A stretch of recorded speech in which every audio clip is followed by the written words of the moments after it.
sahabat RTV. Tanggal 24 April nih. Selamat Hari Transportasi Nasional ya. Baru tahu ya. Tapi udah tahu kan kalau negeri ini punya banyak transportasi legendaris yang masih dipakai sampai sekarang? Apa aja ayo? Nih, tim Lensa Indonesia Malam ulas dikit deh buat kamu. 5 transportasi legendaris terawet di Indonesia. Kita mulai dari yang kelima, becak. Alat transportasi tradisional ini sudah ada sejak lama. Roda tiganya digerakkan dengan tenaga manusia dan masih banyak ditemukan di berbagai daerah, terutama di pedesaan. Jarak tempuh becak emang nggak bisa jauh-jauh, paling dari gang ke gang atau sebaliknya. Kapasitas normalnya juga cuma 2 penumpang, sahabat. Lalu yang keempat ada bentor atau becak motor. Bentuknya seperti becak, namun bertenaga sepeda motor, makanya disebut bentor. Alat transportasi satu ini banyak ditemukan di daerah-daerah tertentu, seperti Gorontalo, Tidore, Halmahera, dan beberapa wilayah di Pulau Sumatera. Selanjutnya yang ketiga ada bemo. Bemo ini konsepnya sama kayak bentor sebetulnya. Hanya aja bisa menampung lebih banyak penumpang, meskipun rodanya cuma 3. Ruang kabin di belakang pengemudinya bisa menampung sampai 6 orang. Bemo mulai digunakan sebagai alat transportasi di Indonesia pada awal tahun 1962. Meski kehadiran bemo sudah dihapuskan dari program angkutan kota, namun sejumlah unitnya sempat digunakan warga Jakarta hingga awal tahun 2000-an, tepatnya di kawasan Bendungan Hilir, Jakarta Pusat. Kemudian di urutan kedua ada yang gak asing nih, yaitu delman. Awalnya delman digunakan untuk mengangkut barang dari pasar, pedesaan, atau tempat yang berjarak tempuh singkat. Kereta yang ditarik oleh kuda ini masih bisa ditemukan di berbagai wilayah, seperti Yogyakarta, Kuningan, Magelang, dan bahkan Jakarta. Delman sering juga digunakan sebagai moda transportasi wisata. Kapasitasnya juga lumayan, bisa muat 4-5 orang dewasa. Nah, yang paling unik ada ini nih, Cidomo. Serupa dengan delman, tapi Cidomo menggunakan roda bekas mobil. Cidomo atau yang sering juga disebut dengan Cimodok adalah salah satu kendaraan tradisional yang menggunakan tenaga kuda khas Pulau Lombok dan Kepulauan Gili. Kapasitas Cidomo hampir samalah sama delman, hanya 4 orang, 2 di depan, 2 lagi di belakang. Cuma satu sih kekurangan Cidomo ini, kalau melintas di jalan raya, jalannya terlalu lambat, bisa bikin antrean kendaraan di belakang. Mungkin keberatan sama ban mobilnya kali ya, sahabat? Nah, dari 5 transportasi legendaris tadi, kamu pernah naikin yang mana aja, sahabat?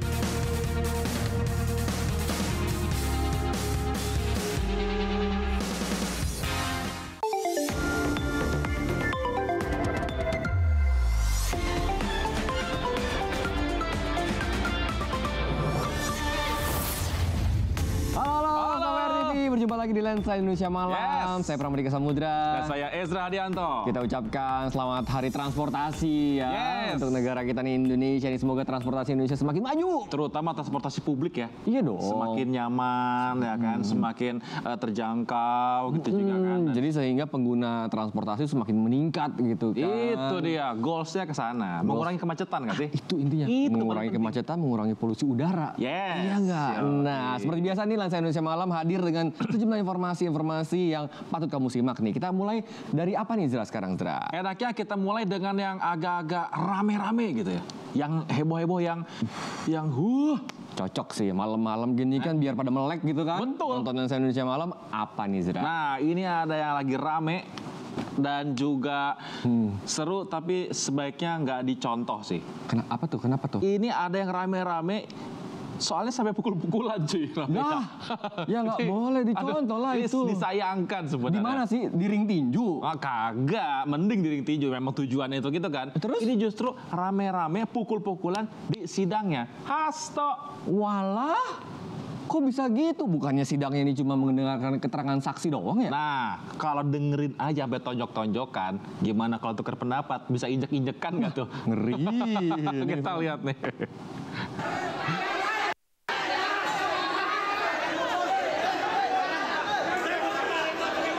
Saling dorong sambil teriakan kata makian, tapi bukan lagi unjuk rasa.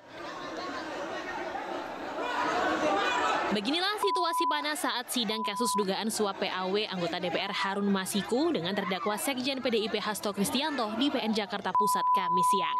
Kericuhan berawal saat Satgas PDI Perjuangan tiba-tiba menangkap sejumlah orang berbaju putih yang mereka tuduh sebagai penyusup.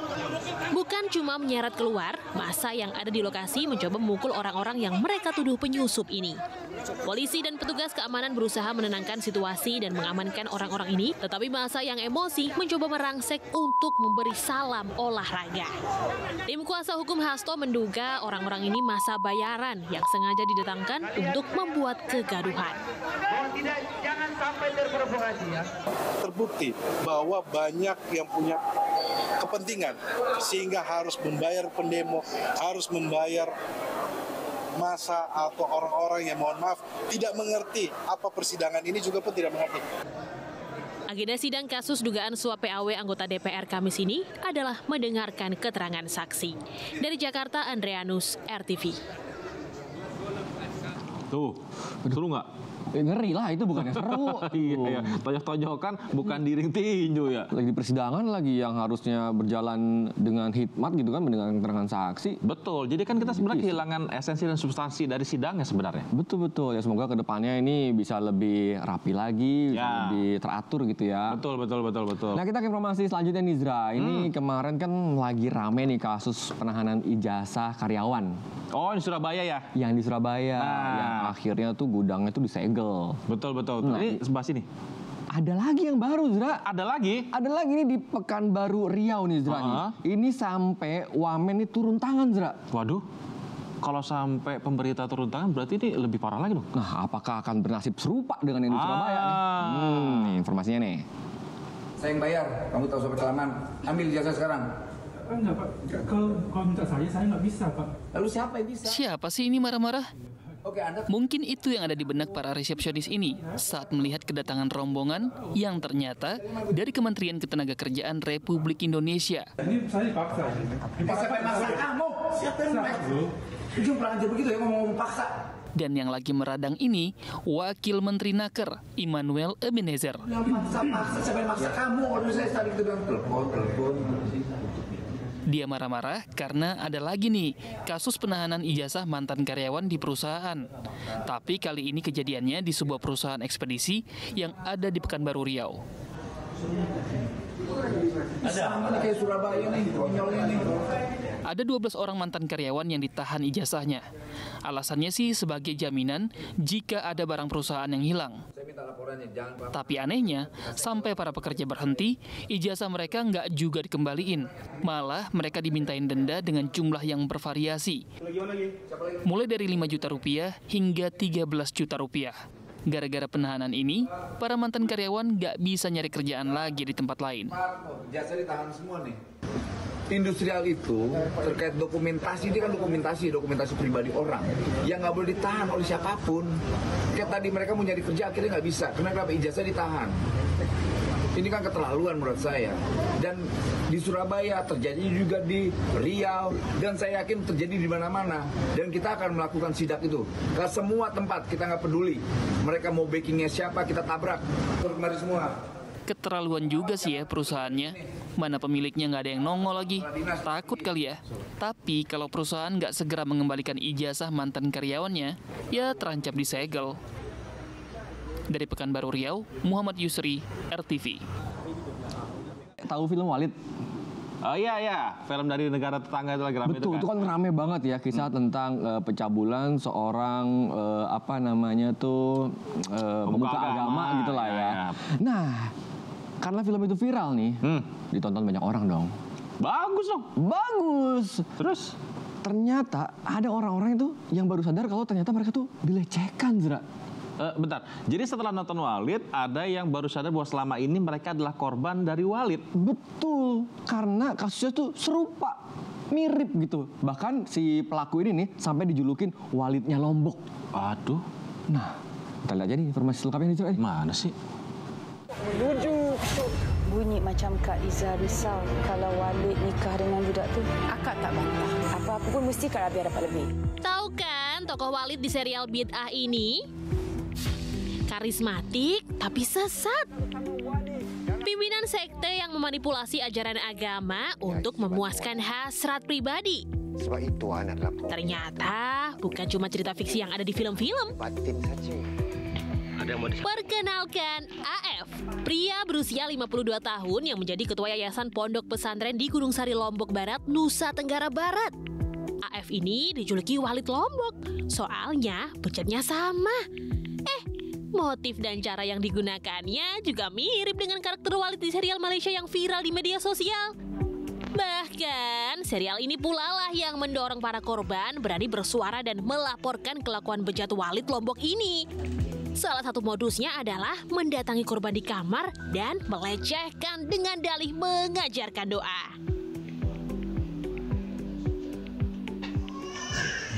Pastinya hanya untuk mengajarkan doa kepada santri-santri sebenarnya. Mengajarkan doa? Iya. Sekaligus mengizinkannya. Ya, tetapi ketika melakukan seksual itu dibenarkan tidak secara agama? Tidak dibenarkan. Tidak dibenarkan ya.